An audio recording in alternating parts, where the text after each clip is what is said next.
Hi, it's John and welcome to the channel. It is still March the 14th. It is 12:46 p.m. I do have my big blue mug of coffee right now. I want to do a quick video here. I think this will be rather educational.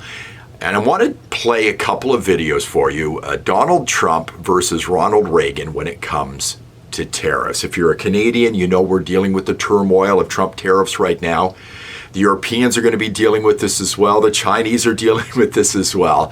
But I thought it'd be rather educational to see the difference between Donald Trump and Ronald Reagan, who they called the great communicator.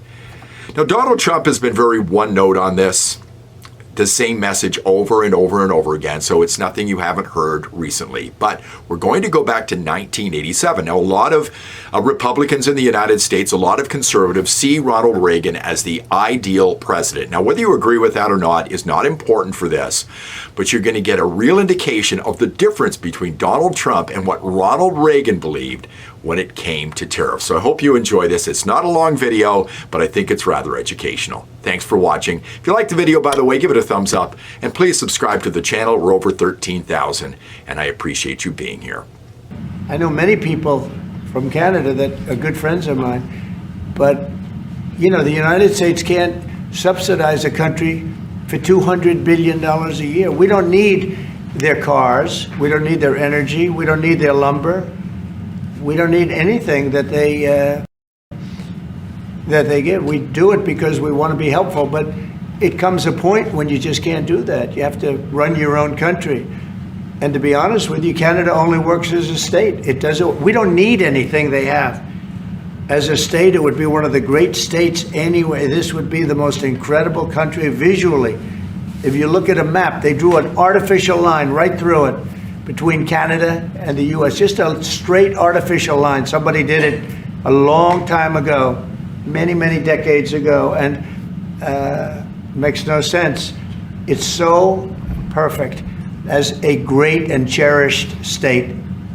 Keeping "O Canada," the national anthem. I love it. I think it's great. Keep it. But it'll be for the state, one of our greatest states, maybe our greatest state. But why should we subsidize another country for $200 billion? It costs us $200 billion a year. And again, we don't need their lumber. We don't need their energy. We have more than they do. We don't need anything. We don't need their cars. I'd much rather make the cars here. And there's not a thing that we need. Now, there'll be a little disruption, but it won't be very long. But they need us. We really don't need them. Now, that message of free trade is one I conveyed to Canada's leaders a few weeks ago, and it was warmly received there. Indeed, throughout the world, there's a growing realization that the way to prosperity for all nations is rejecting protectionist legislation and promoting fair and free competition. Now, there are sound historical reasons for this. For those of us who lived through the Great Depression, the memory of the suffering it caused is deep and searing.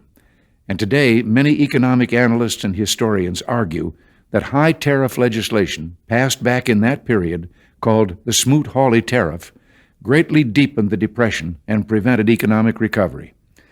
You see, at first, when someone says, let's impose tariffs on foreign imports, it looks like they're doing the patriotic thing by protecting American products and jobs.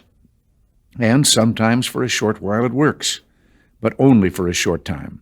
What eventually occurs is, first, homegrown industries start relying on government protection in the form of high tariffs. They stop competing and stop making the innovative management and technological changes they need to succeed in world markets. And then, while all this is going on, something even worse occurs. High tariffs inevitably lead to retaliation by foreign countries and the triggering of fierce trade wars. The result is more and more tariffs, higher and higher trade barriers, and less competition. So soon, because of the prices made artificially high by tariffs that subsidize inefficiency and poor management, people stop buying. Then the worst happens. Markets shrink and collapse, businesses and industries shut down, and millions of people lose their jobs. The memory of all this occurring back in the 30s made me determined when I came to Washington to spare the American people the protectionist legislation that destroys prosperity. I'll keep you informed on this dangerous legislation because it's just another form of protectionism, and I may need your help to stop it. Remember, America's jobs and growth are at stake. Until next week, thanks for listening, and God bless you.